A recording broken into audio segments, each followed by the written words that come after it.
ಇದು one India Kannada. ನಾನ್ ಪ್ರತಿಮಾ. ವೀಕ್ಷಕರೇ, ದೇಶಾದ್ಯಂತ ಈಗಂತೂ ವಕ್ಫ್ ವಿವಾದದ ಬಗ್ಗೆ ಹೆಚ್ಚು ಚರ್ಚೆಗಳಾಗ್ತಾ ಇರೋದು. ಸಂಸತ್ ಒಳಗಡೆನೂ ಕೂಡ ಚರ್ಚೆಗಳಾಗಿದ್ದನ್ನ ನೋಡಿದೀವಿ. ಸಂಸತ್ ಹೊರಗಡೆ ಕೂಡ ಹೆಚ್ಚು ಚರ್ಚೆ ಆಗ್ತಾ ಇದೆ. ಈ ವಕ್ಫ್ ಬಗ್ಗೆ ಈಗಲೂ ಕೂಡ ಪರ ವಿರೋಧದ ಬಗ್ಗೆನೆ ಹೆಚ್ಚು ಮಾತುಕತೆ ಇರೋದು. ಈಗಾಗಲೇ NDA ಮಸೂದೆಗೆ ಬೆಂಬಲವನ್ನ ವ್ಯಕ್ತಪಡಿಸಿದ್ರೆ ಪ್ರತಿಪಕ್ಷಗಳು ವಿರೋಧ ಮಾಡ್ತಾ ಇರೋದು ಕಾಮನ್ ಆಗ್ಬಿಟ್ಟಿದೆ. ಮುಸ್ಲಿಂ ಸಂಘಟನೆಗಳಲ್ಲಿ ಕೆಲವು ಆಕ್ಷೇಪ ಇದ್ರೆ ಇನ್ ಕೆಲವರು ಇದರ ಪರವಾಗಿನೇ ಇದ್ದಾರೆ. ಇದೆಲ್ಲದರ ನಡುವೆ ಲೋಕಸಭೆಯಲ್ಲಿ ಕೇಂದ್ರ ಸರ್ಕಾರ ಮಂಡನೆ ಮಾಡಿರೋ ವಕ್ಫ್ ತಿದ್ದುಪಡಿ ಮಸೂದೆಯ ಬಗ್ಗೆ ಸುದೀರ್ಘ ಚರ್ಚೆ, ವಾಕ್ಸಮರ ಎಲ್ಲವೂ ಮುಗಿದ ಮೇಲೆ ಅಂಗೀಕಾರ ಆಗಾಗಿದೆ. ರಾಜ್ಯಸಭೆಯಲ್ಲೂ ಕೂಡ ಮಸೂದೆ ಅಂಗೀಕಾರವಾಗಿದೆ. ಇನ್ನೇನಿದ್ರು ರಾಷ್ಟ್ರಪತಿ ಅಂಕಿತ ಹಾಕಿದ್ರೆ ಕಾನೂನಾಗಿ ಜಾರಿಗೆ ಬರುತ್ತೆ. ಹೀಗಿರುವಾಗ ಈ ವಕ್ಫ್ ಮಸೂದೆಯಿಂದಾಗುವಂತಹ ಕೆಲವೊಂದು ಪ್ರಯೋಜನಗಳು ಏನು ಅನ್ನುವಂತ ಪ್ರಶ್ನೆಯಲ್ಲಿ ಕ್ರಿಯೇಟ್ ಆಗುತ್ತೆ. ಏನ್ ಯೂಸು? ಇಷ್ಟೊಂದು ವಿರೋಧದ ಮಧ್ಯೆ ಸರ್ಕಾರ ಯಾಕೆ ಈ ಒಂದು ಮಸೂದೆಯನ್ನ ಮಂಡನೆ ಮಾಡ್ತು? ಇದರಿಂದ ಏನ್ ಪ್ರಯೋಜನ ಅಂತ ನೋಡೋದಾದ್ರೆ, ಮೊದಲಿಗೆ ವಕ್ಫ್ ಅಂದ್ರೆ ಏನು ಅಂತ ಹೇಳ್ಬಿಡ್ತೀನಿ. ಹಾಗೇನೆ ವಿವಾದದ ಬಗ್ಗೆ ಕೂಡ ಮಾತಾಡೋಣ. ವಕ್ಫ್ ಅನ್ನೋ ಪರಿಕಲ್ಪನೆ ಇಸ್ಲಾಮಿಕ್ ಕಾನೂನುಗಳು ಹಾಗೆ ಸಂಪ್ರದಾಯದಲ್ಲಿ ಬೇರೂರ್ಬಿಟ್ಟಿದೆ. ಇದು ಮಸೀದಿಗಳು, ಶಾಲೆಗಳು, ಆಸ್ಪತ್ರೆಗಳು ಹಾಗೆ ಇತರ ಸಾರ್ವಜನಿಕ ಸಂಸ್ಥೆಗಳನ್ನ ನಿರ್ಮಾಣ ಮಾಡುವಂತಹ ದತ್ತಿ ಅಥವಾ ಧಾರ್ಮಿಕ ಉದ್ದೇಶಗಳಿಗಾಗಿ ಮುಸ್ಲಿಂ ಪರಿಕಲ್ಪನೆಯಲ್ಲಿ ಮಾಡಿದ ದತ್ತಿ ವ್ಯವಸ್ಥೆಯನ್ನ ಸೂಚಿಸುತ್ತೆ. ವಕ್ಫ್ನ ಮತ್ತೊಂದು ರೀತಿಯಲ್ಲಿ ಅರ್ಥೈಸಿ ಹೇಳೋದಾದ್ರೆ, ಇದರ ಲಕ್ಷಣ ಏನು ಅಂತ ಹೇಳೋದಾದ್ರೆ, ಅದು ಅಳಿಸಲಾಗದು ಅನ್ನೋ ಅರ್ಥ ಕೂಡ ಬರುತ್ತೆ. ಅಂದ್ರೆ ಅದನ್ನ ಮಾರಾಟ ಮಾಡೋದಕ್ಕೆ, ಉಡುಗೊರೆಯಾಗಿ ಕೊಡೋದಕ್ಕೆ, ಅನುವಂಶೀಯವಾಗಿ ಅಥವಾ ಹೊರೆಯಾಗಿ ಮಾಡೋದಕ್ಕೆ ಸಾಧ್ಯ ಇಲ್ಲ. ಹೀಗಾಗಿ ಒಂದು ಆಸ್ತಿಯನ್ನ ವಕ್ಫ್ನಿಂದ ಅಂದ್ರೆ ವಕ್ಫ್ನ ಸೃಷ್ಟಿಕರ್ತನಿಂದ ಒಂದ್ಸಲ ಕೈ ಬಿಟ್ರೆ ಅದು ದೇವರಲ್ಲಿ ಸೇರುತ್ತೆ. ಹಾಗೆ ಇಸ್ಲಾಮಿಕ್ ನಂಬಿಕೆಯ ಪ್ರಕಾರ ದೇವರು ಶಾಶ್ವತವಾಗಿರೋದ್ರಿಂದ ವಕ್ಫ್ ಆಸ್ತಿಯೂ ಕೂಡ ಹಾಗೆ ಶಾಶ್ವತವಾಗಿ ಇರುತ್ತೆ ಅನ್ನೋ ಅರ್ಥ ಬರುತ್ತೆ. ಇನ್ನು ಈ ವಕ್ಫ್ ಆಸ್ತಿ ಎಷ್ಟಿದೆ ನಮ್ಮ ದೇಶದಲ್ಲಿ ಅಂತ ಹೇಳೋದಾದ್ರೆ, ಭಾರತದಲ್ಲಿ ಒಟ್ಟು 8.72 ಲಕ್ಷ ವಕ್ಫ್ ಆಸ್ತಿಗಳಿರೋದು. 8 ಲಕ್ಷ ಎಕರೆ ವಕ್ಫ್ ಆಸ್ತಿ ವಿಸ್ತೀರ್ಣ ಆಗಿದೆ. ಆಸ್ತಿಯ ಅಂದಾಜು ಮೌಲ್ಯ 1 ಲಕ್ಷ ಕೋಟಿ ರೂಪಾಯಿ. ಈ ಆಸ್ತಿಯಲ್ಲಿ ಒಟ್ಟು 1,50,569 ಸ್ಮಶಾನಗಳಿದೆ, 1,19,200 ಮಸೀದಿಗಳಿದೆ, 1,13,187 ಅಂಗಡಿ ಹಾಗೆ 92,505 ಮನೆಗಳಿದೆ.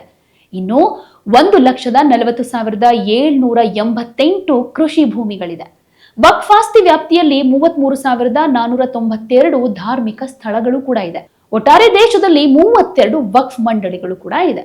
ವಕ್ಫ್ ಮಸೂದೆ ಮಂಡನೆ ಆಗಿರೋದ್ರಿಂದ ಪ್ರಯೋಜನಗಳ ಬಗ್ಗೆನೂ ಹೇಳೋದಾದ್ರೆ, ವಕ್ಫ್ ತಿದ್ದುಪಡಿ ಮಂಡನೆಯಿಂದ ಮುಸ್ಲಿಂ ಮಹಿಳೆಯರಿಗೆ ಒಂದಷ್ಟು ಹೆಲ್ಪ್ಫುಲ್ ಅನ್ನುವಂತ ವಿಚಾರ ಇಲ್ಲಿ ಮುಂದೆ ಬರುತ್ತೆ. ಇಲ್ಲಿ ಕಾನೂನುಬದ್ಧ ಉತ್ತರಾಧಿಕಾರಿಗಳ ಹಕ್ಕುಗಳಾಗಿರ್ಬೋದು, ಸ್ವಸಹಾಯ ಗುಂಪುಗಳಾಗಿರ್ಬೋದು, ಹಾಗೆ ಆರ್ಥಿಕ ಸ್ವಾತಂತ್ರ್ಯ ಕಾರ್ಯಕ್ರಮಗಳನ್ನ ಉತ್ತೇಜಿಸುವ ಮೂಲಕ ಮುಸ್ಲಿಂ ಮಹಿಳೆಯರ, ಅದರಲ್ಲೂ ವಿಶೇಷವಾಗಿ ವಿಧವೆಯರು ಹಾಗೆ ವಿಚ್ಛೇದಿತ ಮಹಿಳೆಯರ ಆರ್ಥಿಕ ಮತ್ತು ಸಾಮಾಜಿಕ ಸ್ಥಾನಮಾನವನ್ನು ಸುಧಾರಿಸೋದಕ್ಕೆ ಈ ಮಸೂದೆ ಪ್ರಯತ್ನ ಪಡುತ್ತೆ.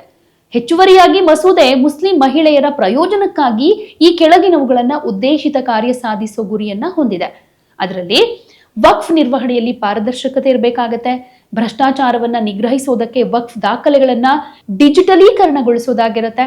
ಕಾನೂನು ನೆರವು ಹಾಗೆ ಸಮಾಜ ಕಲ್ಯಾಣಕ್ಕೆ ಸಂಬಂಧಪಟ್ಟ ಹಾಗೆ ಈ ಕುಟುಂಬ ವಿವಾದಗಳೇನೇ ಇರಬಹುದು, ಉತ್ತರಾಧಿಕಾರದ ಹಕ್ಕುಗಳಿಗಾಗಿ ಕಾನೂನು ಬೆಂಬಲ ಕೇಂದ್ರಗಳನ್ನ ಸ್ಥಾಪನೆ ಮಾಡುವ ಉದ್ದೇಶವನ್ನ ಇಟ್ಕೊಂಡಿದೆ.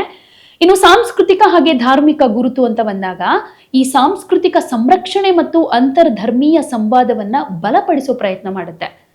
ಮುಸ್ಲಿಂ ಹುಡುಗಿಯರಿಗೆ ವಿದ್ಯಾರ್ಥಿ ವೇತನಗಳು ಸಿಗುತ್ತೆ. ಆರೋಗ್ಯ ರಕ್ಷಣೆ ಹಾಗೆ ಮಾತೃತ್ವ ಕಲ್ಯಾಣ, ಮಹಿಳಾ ಉದ್ಯಮಿಗಳಿಗೆ ಕೌಶಲ್ಯಾಭಿವೃದ್ಧಿ ಹಾಗೆ ಕಿರು ಬಂಡವಾಳ ಬೆಂಬಲ, ಫ್ಯಾಷನ್ ವಿನ್ಯಾಸ, ಆರೋಗ್ಯ ರಕ್ಷಣೆ, ಉದ್ಯಮಶೀಲತೆಯಂತಹ ಕ್ಷೇತ್ರಗಳಲ್ಲಿ ವೃತ್ತಿಪರ ತರಬೇತಿಯನ್ನ ಕೊಡುವಂತಹ ಉದ್ದೇಶವನ್ನ ಇಟ್ಕೊಂಡಿದೆ. ಇನ್ನು ಪಿತ್ರಾರ್ಜಿತ ವಿವಾದಗಳು ಹಾಗೆ ದೇಶೀಯ ಹಿಂಸಾಚಾರ ಪ್ರಕರಣಗಳಿಗೆ ಸಂಬಂಧಪಟ್ಟ ಹಾಗೆ ಕಾನೂನು ನೆರವು ಕೇಂದ್ರಗಳನ್ನ ಸ್ಥಾಪನೆ ಮಾಡುವುದು, ವಿಧವೆಯರಿಗೆ ಪಿಂಚಣಿ ಯೋಜನೆಗಳನ್ನ ಕೊಡೋದಾಗಿರ್ಬಹುದು, ಮುಸ್ಲಿಂ ಹುಡುಗಿಯರಿಗೆ ವಿದ್ಯಾರ್ಥಿ ವೇತನಗಳಾಗಿರ್ಬಹುದು, ಇದೆಲ್ಲವನ್ನ ಒದಗಿಸೋ ಪ್ರಯತ್ನವನ್ನ ಇದು ಮಾಡುತ್ತೆ. ಇನ್ನು ಬಡವರ ಉನ್ನತಿ ಅನ್ನುವಂಥ ಅಂಶ ಸೇರ್ಕೊಳ್ಳುತ್ತೆ. ವಕ್ಫ್ ಧಾರ್ಮಿಕ ದತ್ತಿ ಹಾಗೆ ಸಾಮಾಜಿಕ ಕಲ್ಯಾಣ ಅಗತ್ಯಗಳನ್ನ ಪೂರೈಸುವಲ್ಲಿ ವಿಶೇಷವಾಗಿ ಹಿಂದುಳಿದವರಿಗೆ ನಿರ್ಣಾಯಕ ಪಾತ್ರ ವಹಿಸುತ್ತೆ ಅಂತ ಹೇಳ್ಬೋದು. ಹಾಗೆ ಕೆಲವೊಂದು ದುರುಪಯೋಗಗಳೇನಾಗಿರುತ್ತೆ ಈ ಆಸ್ತಿ ವಿಚಾರದಲ್ಲಿ, ಅತಿಕ್ರಮಣ ಆಗಿರ್ಬಹುದು, ಪಾರದರ್ಶಕತೆಯ ಕೊರತೆಯಿಂದ ಅದರ ಪ್ರಭಾವ ಹೆಚ್ಚಾಗಿ ಕಮ್ಮಿ ಆಗತ್ತೆ.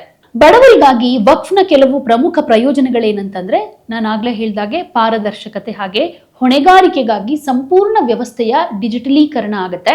ಕೇಂದ್ರೀಕೃತ ಡಿಜಿಟಲ್ ಪೋರ್ಟಲ್ ವಕ್ಫ್ ಆಸ್ತಿಗಳನ್ನ ಟ್ರ್ಯಾಕ್ ಮಾಡುತ್ತೆ. ಲೆಕ್ಕ ಪರಿಶೋಧನೆ ಹಾಗೆ ಲೆಕ್ಕಪತ್ರ ಕ್ರಮಗಳಲ್ಲಿ ಹಣಕಾಸಿನ ದುರುಪಯೋಗವನ್ನ ತಡೆಯುತ್ತೆ. ಹಾಗೆ ಹಣವನ್ನ ಕಲ್ಯಾಣ ಉದ್ದೇಶಗಳಿಗಾಗಿ ಮಾತ್ರ ಬಳಸೋದನ್ನ ಸೂಚಿಸುತ್ತೆ. ಕಲ್ಯಾಣ ಮತ್ತು ಅಭಿವೃದ್ಧಿಗಾಗಿ ಹೆಚ್ಚಿನ ಆದಾಯವನ್ನು ಕೂಡ ಒದಗಿಸಿಕೊಡುತ್ತೆ. ಇನ್ನು ವಕ್ಫ್ ಭೂಮಿಗಳ ದುರುಪಯೋಗ ಮತ್ತು ಆಕ್ರಮಣವನ್ನ ತಡೆಗಟ್ಟೋದು ಕೂಡ ಇದರ ಮುಖ್ಯ ಉದ್ದೇಶ ಆಗಿದೆ.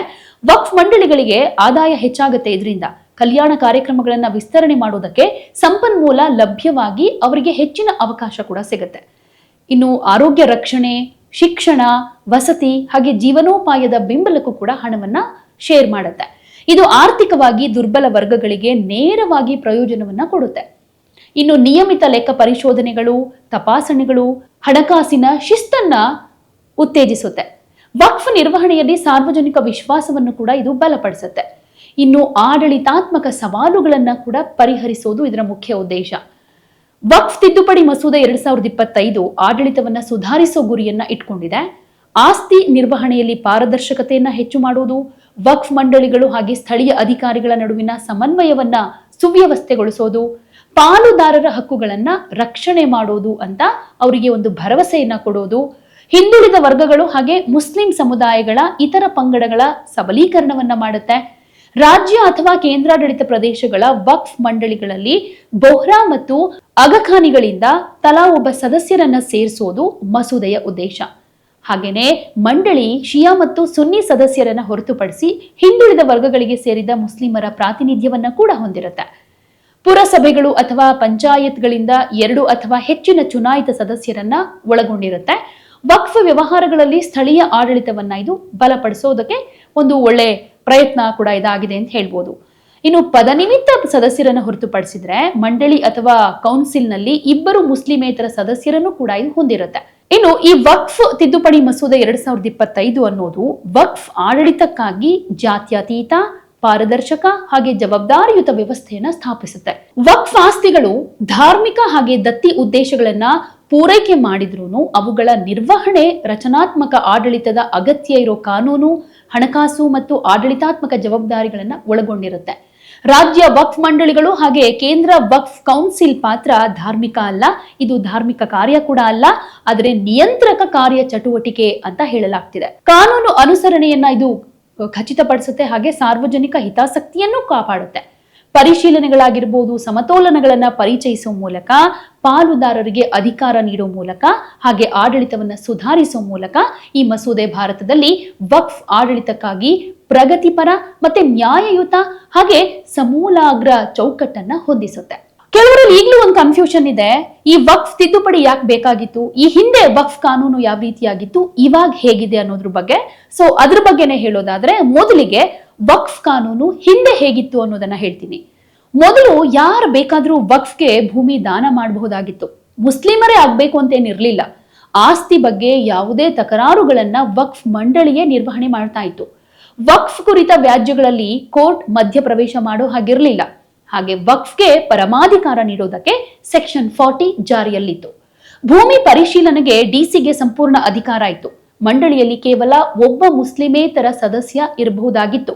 ವಕ್ಫ್ ಮಂಡಳಿ ವಶಪಡಿಸಿಕೊಂಡ ಆಸ್ತಿ ಅದರದ್ದೇ ಆಗಿತ್ತು, ಯಾರೂ ಕೂಡ ಪ್ರಶ್ನೆ ಮಾಡೋ ಹಾಗಿರ್ಲಿಲ್ಲ. ಸೊ ಈಗ ಹೊಸ ಕಾಯ್ದೆಯಲ್ಲಿ ಏನೆಲ್ಲ ತಿದ್ದುಪಡಿ ಆಗಿದೆ ಅಂತ ಹೇಳೋದಾದ್ರೆ, 5 ವರ್ಷ ಮುಸ್ಲಿಂ ಧರ್ಮ ಪಾಲನೆ ಮಾಡಿದವರಿಗೆ ಮಾತ್ರ ವಕ್ಫ್ಗೆ ದಾನ ಮಾಡೋದಕ್ಕೆ ಸಾಧ್ಯ ಇದೆ. ವಕ್ಫ್ ಮಂಡಳಿಯಲ್ಲಿ 2 ಮುಸ್ಲಿಮೇತರ ಸದಸ್ಯರು ಇರ್ತಾರೆ. ಸೆಕ್ಷನ್ 40 ರದ್ದಾಗಲಿದ್ದು ಮಾಲೀಕತ್ವವನ್ನ ಕೋರ್ಟ್ನಲ್ಲಿ ಪ್ರಶ್ನೆ ಮಾಡೋದಕ್ಕೆ ಅವಕಾಶ ಇರುತ್ತೆ. ಜಿಲ್ಲಾಧಿಕಾರಿಯ ಬದಲು ರಾಜ್ಯಕ್ಕೆ ಪ್ರತ್ಯೇಕ ಅಧಿಕಾರ ನೇಮಕವಾಗುತ್ತೆ. ರಾಜ್ಯಗಳು ವಕ್ಫ್ ಮಂಡಳಿಯಲ್ಲಿ 2 ಮುಸ್ಲಿಮೇತರ ಸದಸ್ಯರನ್ನ ನೇಮಕ ಮಾಡಬಹುದು. ಗೊಂದಲಗಳೇನಾದ್ರೂ ಇದ್ರೆ ನ್ಯಾಯಾಲಯದಲ್ಲಿ ಅದನ್ನ ಪ್ರಶ್ನೆ ಕೂಡ ಮಾಡಬಹುದಾಗತ್ತೆ. ಇನ್ನು ಇದ್ರ ಬಗ್ಗೆ ಪ್ರಧಾನಿ ಮೋದಿ ಅವರು ಕೂಡ ಮಾತನಾಡಿದ್ದಾರೆ. ಮುಸ್ಲಿಮರ ಹಿತ ಕಾಯೋದಕ್ಕೆ ಕೇಂದ್ರ ಸರ್ಕಾರ ಬದ್ಧವಾಗಿದೆ ಅಂತ ಭರವಸೆಯನ್ನ ಕೊಟ್ಟಿದ್ದಾರೆ. ಈ ವಕ್ಫ್ ಮಸೂದೆಗೆ ಸಂಸತ್ತಿನ ಉಭಯ ಸದನಗಳಲ್ಲಿ ಅಂಗೀಕಾರ ಸಿಕ್ಕಿರೋದು ಐತಿಹಾಸಿಕ ನಿರ್ಣಯ ಆಗಿದೆ. ಮುಸ್ಲಿಮರ ಹಿತ ಕಾಯೋದಕ್ಕೆ ಕೇಂದ್ರ ಸರ್ಕಾರ ಬದ್ಧವಾಗಿದೆ. ಸಾಮಾಜಿಕ ಆರ್ಥಿಕ ನ್ಯಾಯಕ್ಕೆ ಮಸೂದೆ ದ್ಯೋತಕವಾಗಿದ್ದು ಬಡವರಿಗೆ ಇದರಿಂದ ಅನುಕೂಲವಾಗುತ್ತೆ. ದಶಕಗಳಿಂದ ಅವಕಾಶ ವಂಚಿತರಿಗೂ ಕೂಡ ಮಸೂದೆ ನೆರವಾಗುತ್ತೆ ಅಂತ ಸೋಷಿಯಲ್ ಮೀಡಿಯಾದಲ್ಲಿ ಪೋಸ್ಟ್ ಹಾಕಿದ್ದಾರೆ. ಈ ಮಸೂದೆ ಬಗ್ಗೆ ಚರ್ಚೆಯಲ್ಲಿ ಭಾಗವಹಿಸಿದ ಸಂಸತ್ತಿನ ಎಲ್ಲಾ ಸದಸ್ಯರಿಗೆ ಧನ್ಯವಾದಗಳು. ಹಾಗೆ ಸಂಸದೀಯ ಸಮಿತಿಯ ತೀರ್ಮಾನದಲ್ಲಿ ಪಾತ್ರ ವಹಿಸಿದ ಎಲ್ಲರಿಗೂ ಕೃತಜ್ಞತೆಗಳು. ಸಮಗ್ರ ಚರ್ಚೆಯ ಬಳಿಕವೇ ಮಸೂದೆಗೆ ಅಂಗೀಕಾರ ದೊರೆತಿರುವುದು ಸಮಾಧಾನ ತಂದಿದೆ. ಅನೇಕ ದಶಕಗಳಿಂದ ವಕ್ಫ್ ಮಂಡಳಿಯಲ್ಲಿ ಪಾರದರ್ಶಕತೆಯ ಕೊರತೆ ಇತ್ತು. ಇದರಿಂದ ಬಡ ಮುಸ್ಲಿಮರು ಹಾಗೂ ಮಹಿಳೆಯರಿಗೆ ತೊಂದರೆಯಾಗ್ತಾ ಇತ್ತು. ಈಗ ಮಸೂದೆಯಿಂದ ಎಲ್ಲರಿಗೂ ಸಮಾನ ಹಕ್ಕುಗಳು ದೊರೆಯಲಿದೆ ಅಂತ ತಿಳಿಸಿದ್ದಾರೆ. ಇನ್ನು ಮುಂದೇನಾಗುತ್ತೆ ಅಂತ ನೋಡೋದಾದ್ರೆ, ಲೋಕಸಭೆ ಹಾಗೆ ರಾಜ್ಯಸಭೆಯಲ್ಲಿ ಮಸೂದೆಗೆ ಅಂಗೀಕಾರ ಸಿಕ್ಕಾಗಿದೆ. ಮಸೂದೆಗೆ ರಾಷ್ಟ್ರಪತಿ ದ್ರೌಪದಿ ಮುರ್ಮು ಅವರು ಅಂಗೀಕಾರ ಕೊಟ್ಟ ಮೇಲೆ ಮಸೂದೆ ಕಾಯ್ದೆಯಾಗುತ್ತೆ. ರಾಷ್ಟ್ರಪತಿ ಅಂಕಿತದ ನಂತರ ಕೇಂದ್ರ ಸರ್ಕಾರ ಗೆಜೆಟ್ ನೋಟಿಫಿಕೇಶನ್ ಅನ್ನ ಹೊರಡಿಸುತ್ತೆ. ಸೊ ನಿಮ್ಗೇನ್ ಅನ್ಸುತ್ತೆ? ವಕ್ಫ್ ತಿದ್ದುಪಡಿ ಕಾನೂನನ್ನ ಜಾರಿಗೆ ತಂದಿರೋದು ಸರಿಯಾದ ನಿರ್ಧಾರನ ಅಥವಾ ಅಲ್ವಾ? ಸರಿ ಅನ್ನೋದಾದ್ರೆ ಯಾಕೆ, ಅಲ್ಲ ಅನ್ನೋದಾದ್ರೆ ಯಾಕೆ ಅನ್ನೋ ಉತ್ತರವನ್ನ ಅಥವಾ ನಿಮ್ಮ ಅಭಿಪ್ರಾಯಗಳೇನೇ ಇದ್ರೂ ಕಮೆಂಟ್ ಮೂಲಕ ತಿಳಿಸಿ.